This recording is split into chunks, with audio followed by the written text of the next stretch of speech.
오늘 동영상 두 개 올라갈 텐데, 세트로 올라갈게. BG 2권에 있는 58번 존 롤스의 정의론과 그다음 BG 1권에 있는 Affirmative Action에 대한 내용과 차를 고려한 평등. 결국은 이 두 가지가 테마가 같이 섞여 있기 때문에 같이 이제 숙제를 올렸는데, 어쨌든 먼저 앞에 거 듣고 그다음에 두 번째 거 지금 들으면 될 것이고, 앞에 거 들으면 뒤에 있는 내용들이 대충 어떤지 알 수 있을 것 같아. 이 평등이란 게 그 모든 만인에게 평등한 것, 이제 이 평등을 말하는 게 아니야. 존 롤스는 차이를 고려한 평등 또는 이제 그 무지의 장막 뒤에서 원초적 입장에서 이제 장막이 걷어졌을 때 그때 사람들이 동시에 느낄 수 있는, 만족할 수 있는 그러한 그 차이에 있는 평등, 상대 평등을 말하는 거지. 상대 평등과 그 다음에 차별적 평등, 이런 것들이 오히려 더 평등하다는 것. 가진 자는 조금 덜 받고 못 가진 자는 좀 더 많이 받고, 이런 식으로 이제 그 분배에 대한 차를 두자는 게 존 롤스의 정의론이기 때문에 한번 보면 알 것이야. 자, 조금 빨리 핵심만 찌를게. 쇼펜하우어 철학에서 이제 이건 내용을 다시 보도록 하고, 나는 이것만 볼게. 자, 내 모든 마음에 있는 의지라든가 욕심들이 사라지고 욕구가 사라지고 해탈 상태에 이르면은 이 사람이 이제 관망하는 게 자체가 멀리 보이는 거야. 멀리 바라보는 게 결국 타인을 바라본다는 그 말이지. 타인을 바라보는 순간 타인의 안에 있는 그런 모든 타인의 고통에 대한 공감이 생겨. 역지사지거든. 내가 그 입장이 되면 어떡할까? 이제 말이 되는데, 역지사지라는 것 자체가 이제 내가 그 입장이 되어 봤을 때 이거잖아. 내가 그의 입장이 되어 봤을 때 요까지만 보면은 완전히 이제 정의로운, 정말 완전히 이타적인 그런 행위인데, 근데 여기서 좀 다르게 생각하면은 내가 타인의 입장이 되었을 때 내가 그만큼 고통을 받을 수 있는 가능성이 있다, 이런 식으로 해서 내가 저런 입장이 될 수도 있다, 이렇게 역지사지로 본다면은 그거는 완전히 이타주의보다는 약간 심리적 이기주의 느낌이 좀 강하지. 이게 뭔지 이따 말해줄게. 내가 타인이라는 가정 하에서 만일 내가 저 입장이 되면은 내가 힘들 텐데, 그러니까 내가 저 입장이 되지 않기 위해서 미리 계약을 맺어야지, 이런 식으로 하는 게 존 롤스의 원초 입장, 무지의 장막에 대한 그러한 개념이라고. 그러니까 약간 조금 다르게 봐야 돼. 순수하게 타인의 입장이 되어서 타인이 정말 고통스럽다, 안타깝다, 이런 것들은 이타주의지만, 근데 그게 곧 나를 위한 거라면 그건 심리적 이기주의. 지금 보면은 존 롤스는 약간 그런 느낌이 강하지. 내가 저런 입장이 되면은 어떡할까? 저런 입장이 되었을 때 내가 더 많이 받기 위해서 미리 내가 계약을 맺어야지, 이런 느낌. 자, 사회계약서는 세 가지가 있다. 이미 다 있기 때문에 토마스 홉스의 자연 상태는 만인 투쟁이고, 그래서 이제 투쟁의 상태가 안 좋기 때문에 항상 두렵기 때문에 투쟁의 상태는 항상 두렵잖아. 내가 언제 죽을지 모르니까. 아침에 일어나면 죽었을 수 있는 거고. 그러니까 시민이 국가의 권리 위탁에서 절대 군주 국가가 만들어지게 되었는데, 그 내용들은 사회계약설 파트에서, 사회명목론과 실체론 파트에서 다시 보도록 하고 여기서는 안 다룰게. 어쨌든 그런데 문제는 존 롤스가 보기에 결국에는 투쟁이 사라졌냐? 여전히 투쟁 중이잖아. 존 로크, 장자크 루소, 이 두 사람들이 말하기를 자연 상태에서는 어쨌든 평등했다, 이 말이지. 요거는 이제 홉스와 다른 점 다 있으니까 동영상 보도록 하고, 온건함의 이성적이며, 그래서 이제 위탁하게 된 것은 내가 더 낫게 발전하기 위해서. 근데 문제는 뭐냐면은 그렇게 해서 불평등이 사라졌냐? 아니, 불평등하잖아. 그리고 프랑스 혁명 생겼잖아. 결국에는 뭐 하냐면은 그 투쟁 상태는 계속되는 거잖아. 그러니까 토마스 홉스의 사회계약설이든 존 로크와 루소의 사회계약설이든 어쨌든 너희들이 사회계약을 맺었으면은 모든 게 괜찮아지고 다 괜찮아져야 되는데, 너희들은 결국 투쟁 상태가 계속되는 중이잖아. 그러니까 다시 말하면 너희들은 잘못된 사회계약이었다는 거지. 잘못된 사회계약의 이유가 무엇이냐고 이제 존 롤스가 말하는 것은 뭐냐면 이것 때문이지. 너희들은 이미 불평등한 상태에서 계약을 맺은 것이야. 그러니까 처음부터 힘센 자와 힘 약한 자, 또 가진 자와 안 가진 자가 다 이제 분별이 된 상태에서 사회계약을 맺었기 때문에 존 롤스가 말하기를 이제 정확한 사회계약서는 다시 써야 된다. 이게 뭐냐면 평등한 상태에서 사회계약을 해야 돼. 그럼 평등한 상태에서 사회계약을 어떻게 하면 되겠는가? 사유실험을 하는 거지. 그때가 바로 나오는 게 무지의 장막이야. 장막 뒤에다가 완전히 가린 상태에서, 그때는 내 모든 그런 지위 같은 게 사라지는 거야. 그런 상태에서 완초적 입장에서 처음부터 완전히 원초 입장에서 완전히 계급이 다 똑같다는 그런 상황에서, 모든 게 동일한 상황에서, 불평등한 상태가 아니고 평등한 상태에서 사회계약을 맺는 것이겠지. 이게 바로 분배의 정의. 그때 분배를 하자는 거지. 그럼 이때 분배란 것은 정말 평등한 절대적 분배인가? 아니지. 바로 상대적 분배인 거야. 그러니까 그걸 조금 이해할 수 있어야 돼. 그러니까 내가 나중에 노예가 된 입장이 된다면은 그땐 내가 두 개 받도록 계약을 해주는 것이야. 내가 왕 입장이 되면은 두 개 주도록 이제 계약을 맺어놓는 거지. 최소로 수혜받은 자가 가장 큰 이익을 받게 하는 것이야. 이때 수혜자는 돈보다는, 돈도 있겠지만 뭐 능력이라든가 모든 지위라든가 또는 뭐 흑인이라든가 뭐 여성이라든가 장애인이라든가 마찬가지 최소 수혜자의 최대이익을 통한 무슨 평등? 이제 노란색 보이지? 상대적 평등이야. 이게 바로 불균등 분배라는 그 말이겠지. 따라서 존 롤스는 균등한 분배를 말하는 게 아니고 불균등한 분배, 상대적 평등 이걸 바로 또 강조했다는 그 말이지. 결국은 이제 토마스 홉스, 존 로크, 장 자크 루소의 자연 상태에서의 그런 사회계약의 오류를 입증하는 과정에서 결국 사회계약서를 반증하게 된 것이야. 너희들은 처음부터 잘못된 사회계약이었다. 새로 쓰자. 사회계약을 새로 쓰자는 그 말이겠지. 무지의 장막이다. 들어봤을 텐데, 자 태어날 때 이렇게 태어나거나 아니면은 뭐 자라서 이렇게 자랐거나 아니면 내가 능력이 부족해서 이제 내가 이제 이거밖에 안 되거나 등등등 이런 상태가 되었어. 이런 상태인데 누구는 머리가 똑똑하기 때문에 더 잘 공부를 하게 되고, 누구는 백인이었기 때문에 더 잘 살게 되고, 누구는 가난한 집에 태어났기 때문에 더 못하게 되는 거고, 이런 모든 것들이 불평등한 상태가 되었다고. 이 상태에서 사회계약을 맺었기 때문에 잘못된 거라고. 그러니까 사회계약을 다시 맺자는 거지. 다시 맺는 방법은 딱 한 가지야. 여기 무주의 장막을 가려버려. 장막을 딱 가린 상태에서 이제 잘 봐. 이제부터 장막을 가린 상태인데 이제 이 사람들이 오른쪽 넘어갈 것이야. 장막에 넘어갈 때 그때 두 가지가 이제 필요해. 첫 번째 뭐냐면은, 그러니까 너의 인종과 민족과 국가 성별 같은 거 기본적인 모든 어떤 요소, 자의적 요소라고 해. 아까 있지? arbitrary factor라고. 자의적 요소는 일단은 다 박탈시키는 거야.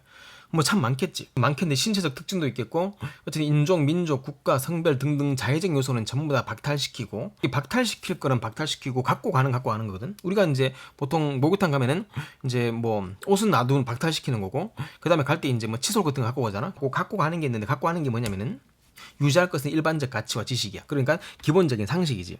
그러니까 돈이 있으면 행복하다. 그리고 이거는 맛있다. 또는 이제 노예가 되면 힘들다. 그리고 노예되는 자유가 없다. 왕이 되면 권력이 있다. 이런 기본적인 것만 지식만 갖고 간 상태에서, 이것도 없으면 그냥 이건 좀비니까 이걸 갖고 있는 상태에서 넘기는 거야.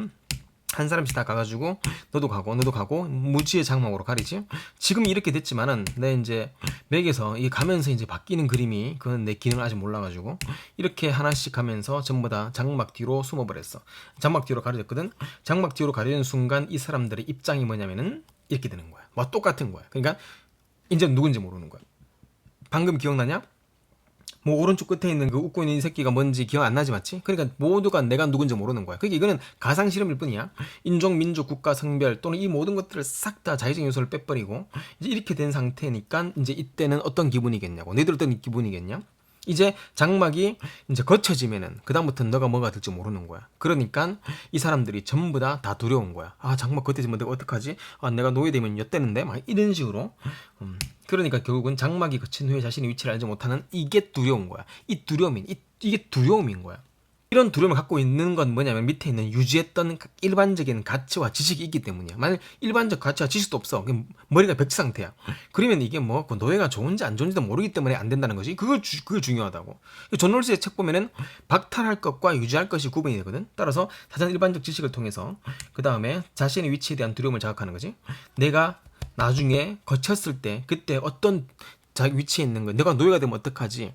내가 진짜 가난한 가정이면 어떡하지? 내가 흑인에선 완전히 이디오피아에 태어나면 어떡하지? 이런 것도 있기 때문이야.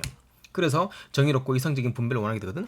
근데 이 정의롭고 이성적인 분배를 원하는 게 이게 이타주의냐? 이게 이제 문제인 거야. 이게 순전히 남을 위한 것이냐? 내가 왕이 되면 내가 쟤한테 2개 줘야지. 이렇게 새 계약을 새로 한다면은 이게 이타적이냐? 아니지. 이건 자기를 위한 거지. 그러니까 내가 만일 장막이 거친 상태에서 내가 노예이면은 그때는 내가 힘드니까 그때 너가 나한테 2개 주는 거야 라고 계약을 맺는 거야. 그러니까 이 완전하게 모든 게 평등한, 동그라미 이 새끼들 모두가 평등한 상태의 사회 계약을 맺는 게 그게 옳다는 그 말이겠지. 뭔지 알겠냐 무슨 말인지?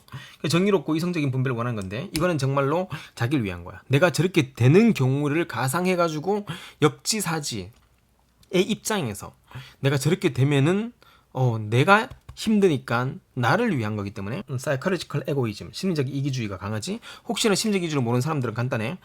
이타적인 것은 곧 이기적인 것이다. 이게 심리적 이기주의야. 그것만 생각하면 될 것이고, 이렇게 되는 것은 행동 경제학에서 말했던 이것 때문이 뭐냐면은 이제 사람들은 모두가 risk aversion, 기억나지? 이제 risk aversion, 위험 혐오, 위험 회피를 하기 때문이에요. 이건 행동 경제학이 새로 할 테니까. 자, 이 상태에서 이제 완전히 무지 장막이 가려진 상태에서 모두가 자의적 요소가 빠진 상태에서 이제 자기가 장막 거치는 위치를 모르는 그런 두려움이 있는 상태에서 열었을 때 내가 노예라면은 힘들다는 그러한 모든 것들을 알고 있는 그러한 상태에서 이런 상태에서 뭘 하자고? 사회계약 하자는 거지. 이 사회계약을 처음부터 다시 맺자는 거예요. 구별이 차이가 나지. 토마스 홉스와 등등등은 이미 있는 상태에서, 계급이 있는 상태에서, 능력이 있는 상태에서, 남자인 상태에서, 또 아프리카인 상태에서, 백인인 상태에서 사회계약을 맺는 건데, 여기서는 모지의 장막이 가려진 상태의 사회계약을 맺은 뒤에 그 다음에 장막을 뭐 하자? 이제 제거하자는 거지. 제거해볼게. 장막 제거한다. 장막 제거하고 장막이 제거되었어. 자, 이제 이 사람들은 이미 사회계약을 맺은 상태가 되었어. 이제 자의적인 요소가 생겼어. 이제 이 사람은 알게 되었어. 내가 백인이구나. 내가 흑인이구나. 내가 남성이구나. 내가 여성이구나. 근데 이미 그들은 계약 맺었거든. 내가 왕이면 너한테 2개 줄게. 내가 노예면 나한테 2개를 주십시오. 이런 상태로 이제 이미 계약을 다 맺은 상태에서 이제 장막을 걷으니까 그때 드디어 자기의 위치를 알게 되면서 두려움도 없어지게 되겠지. 이때 이제 남는 건 뭐냐면은 정의롭고 이성적인 분배만 남게 되지. 그래서 정의롭고 이성적인 분배 이미 사회계약을 맺은 상태야. 맺은 상태에서 딱 열어봤더니 이제 이 사람들이 있게 되잖아. 이게 되니까 내가 이미 계약을 맺었지. 그러니까 내가 흑인인 너희들한테 내가 물을 좀 더 줄게. 내가 또 못 가진 자에게 내가 조금 더 2개 주기로 했지 아까. 그리고 가진 자는 1개 받기로 했지. 이렇게 되니까 이게 평등이야 불평등이야. 이게 불균등 분배가 되는 거야. 이렇게 돼서야만 진짜 진정한 의미의 사회계약이란 말이겠지. 예담으로 말한다면은 문재인 정부 초기에 이제 조국 그 사람이 지금 이제 이렇게 됐지만 그 사람이 그 무지의 장막 원초적 입장에 대해서 굉장히 오랫동안 설명하고 다녔거든. 이런 국가가 돼야 돼. 그래서 지금 문재인 정부는 아마 그 무지의 장막에 가린 원초 입장에서의 사회계약을 조금 강조하는 그러한 중요시하는 입장이 있는 정부인 것 같은 느낌이 좀 들어. 원초 입장에서 새롭게 사회계약을 맺자는 것이지. 원초 입장이란 것은 당연히 무장막이고 자연 상태와는 정반대 입장이지. 무지 장막에 가린 상태에서 그때 개인들은 딱 2가지가 생기. 첫 번째는 아까 말했지. 성별 인종 국가재산 박탈한다. 이 성별 인종 국가재산 등등등 이런 모든 것들이 전부 다 arbitrary factor라고 해. 이거 앞으로 잘 나와. 이제 곧 하이데거 할 텐데 하이데거도 마찬가지야. 이거는 임의적인 요소잖아요. 내가 결정할 수 있는 게 아니잖아요. 내가 뭐 그렇게 태어나고 싶어 태어났나? 내가 흑인 태어나고 싶어 태어났습니까? 이런 게 이거라고. 이런 것들을 싹 다 제거한 상태에서 남기는 건 뭐냐면은 일반적 정보. 그러니까 흑인은 뭐하다, 백인은 뭐하다, 노예는 자유가 없다. 이런 거 유지한 상태에서 자신의 위치를 알 수 없는 두려움이 있는 거야. 그렇기 때문에 이 사람들이 약자의 위치에 대한 두려움이 있어. 이게 두려움인 거야. 그러니까 이 두려움이라는 게 어디도 다 있지만은 이 원초 입장에서 무지의 장막이 가린 상태에서의 사람들의 두려움들은 내가 약자의 위치에 있을 수 있다는 두려움인 거야. 장막을 걷으면은 내가 약자의 입장이 될 수 있다는 그런 두려움. 그 두려움이 상당히 크지. 그렇기 때문에 평등 원칙을 선택하는데 분배의 정의는 다른 말로 무슨 정의? 분배의 정의라는 게 분배 똑같이 분배해야지 이게 아니고 이 분배의 정의는 차등 분배, 상대 평등을 말하는 게 이 상대 평등과 차등 분배가 그게 합리적이면 그게 공평무사하다. 이 공평무사한 것은 똑같은 게 아니고 상대적 평등이 공평무사한 거다. 이 개념이 완전히 다르. 거미가 지나가네. 이 뭐냐 거미가 잡았네. 자, 그냥 갈게. 자연상태, 원초 입장과 자연상태의 차이점. 와, 이러니까 이제 자연상태는 토마스 홉스만 볼게. 다른 건 안 보고, 토마스 홉스랑 이제 가장 큰 대조가 이러기 때문에. 토마스의 만인 투쟁이다. 요것은 이제 원초 입장인과 정반대가 되겠지. 자, 이 차이를 볼게. 차이를 보면은, 이렇게 또 나올 수 있지. 비문학으로. 요렇게 2개를 딱 보여준 뒤에, 이 2개의 차이점을 보여준 뒤에 문제 풀 수 있겠지. 이거 되게 잘 나오는 입장이고. 강자가 약자를 착취하게 돼. 자연 상태에서는 그 상태에서 계약을 맺은 거야. 원초 입장은 무지 장막에 가린 상태에서 원초 입장에서 이제 사회 계약을 맺게 돼. 이 사회 계약을 맺기 이전 상태를 말하는 것이야. 그 다음에 둘 다 두려움이 있어. 근데 자연 상태에서의 그런 두려움은 강자에 대한 두려움이지. 하지만 원초적 입장 무지의 장막의 두려움은 아까 말했지. 내가 약자가 될 수 있다는 그러한 두려움. 내가 위치를 알 수 없는 데한 두려움이야. 장막을 거친 뒤에 내가 노예가 되면 어떡하지? 그 두려움 때문에 미리 계약을 맺어두는 걸 말하겠지. 이기적 두려움이야. 좀 솔직히 말하면 장막 거친 뒤에 내가 왕이라면 진짜 막 그냥 솔직히 조금 아깝겠지 맞지? 이제 그런 것들도 있단 말이지. 그런 것들을 가지고 이제 비판한다고 마이클 샌델 교수가 일단 말해줄게. 사회계약이라는 것은 국가에게 개인의 권리를 위임하는 거고 원칙 입장에서 무장막에서의 사회계약은 분배 평등의 원칙인데 평등이 차등 분배 그 다음에 상대적 평등을 말하는 거야. 그리고 이게 리바이든이고 이게 분배의 정의로운 국가 되겠지? 넘어간다. 존 홀스의 정의로운 볼게. 정의로운인데 2가지 원칙이 있다. 근데 1번의 원칙은 오늘 안 할게. 이거는 자유우선 원칙인데 모든 인간들은 자유를 누릴 수가 있다는 거지. 이게 타인의 대등한 자유와 양립 가능한 한, 타인의 권리를 해치지 않는 한 무제한의 자유야. 최대한의 기본 자유를 누릴 공평한 권리가 있다. 근데 이거는 얘가 말한 게 아니고 타인의 권리를 해치지 않는 범위 내에서 최대한 자유를 이룰 수가 있다. 이게 존 스튜어트 밀의 자유론, 그러니까 질적 공리주의의 자유론에 나오는 그 내용이기 때문에 이 내용을 따온 거고 나중에 이제 해볼 것이고 오늘은 두 번째지. 이건 두 번째야. 필요 없고 기회 균등 원칙. 그럼 기회 균등은 무엇인가? 기회 균등은 무엇인가? 결국은 기회를 균등하게 주자는 건데 최소 수혜자의 최대 이익이 이제 중요한 거지. 아까 말했잖아. 최대는 필요 없고 내가 이제 노예가 되었을 수 있는 가장 이제 내가 아무것도 못 가지는 그냥 노예 상태, 이 상태가 될까 두려움에 대해서 이 사람이 되는 누구라도 내가 될 수 있기 때문에 미리 이 사람을 도와주는 것을 계약을 했단 말이겠지. 최소 수혜자의 최대 이익이다. 이게 바로 최다수 최대 행복 완전 다르지. 최대 다수의 최대 행복과 최소 수혜자의 최대 이익은 느낌은 비슷한데 완전 다른 내용이야. 뭐 누군지는 알 것이고 일단 해볼게. 벤담의 양적 공리주의. 그리고 두 번째, 직업은 모두 개방돼야 돼. 그러니까 이것저것 직업을 다 주란 말이지. 장막에서 가린 상태에서 계약을 맺을 때 우리 모두에게 직업은 다 개방하자. 능력이 조금 부족한 사람들도 조금 더 직업 좀 구해주게 해주자. 내가 그럴 수 있기 때문에 그걸 말하는 것이야. 불균등 분배와 균등 분배인데 불균등 분배는 상대적 평등이고 균등은 절대 평등이야. 뭐가 맞는데 이게 맞다는 거지. 따라서 불균등한 분배가 맞다는 거야. 능력이 없는 사람에게 조금 더 주자는 거.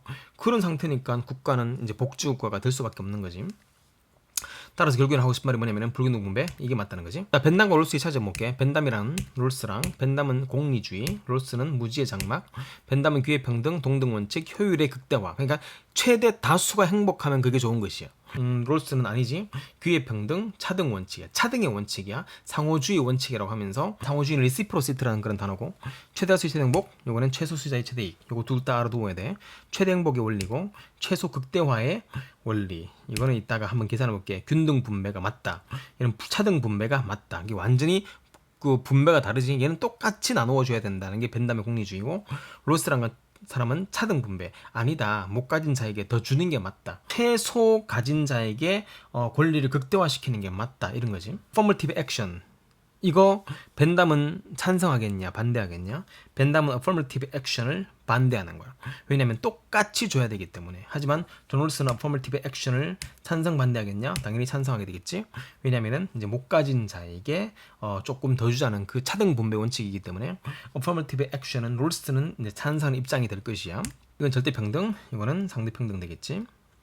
자, 상황을 고려해서 벤담과 롤스의 선택을 고르십시오. A, B, C, D가 사람이고 이제 총합이 나왔고 가국가, 나국가, 다국가인데 자, 벤담의 공리주의면은 얘는 무슨 국가겠냐? 벤담의 공리주의는 일단은 이게 최대 다수가 최대 행복하고 그러니까 총합이 극대화되는 걸 원하거든. 벤담의 공리주의는 나국가를 원하겠지. 하지만 롤스는 최소 수혜자의 최대 이익, 최소 받는 사람한테 초점이 가진 것이고 벤담은 최대 다수의 초점인 거고 가진 자가 중심인 거고 존 롤스에 따르면은 최소 수혜자가 가장 이익을 받는 것 바로 다국가겠지. 따라서 A번이 제일 적게 가졌지만 그 사람이 다른 나라보다 많이 가졌잖아. 그러니까 이거는 존 롤스의 입장은 무지의 장막, 이 입장은 바로 다국가가 되는 것. 이 정도 알면 될 것이야.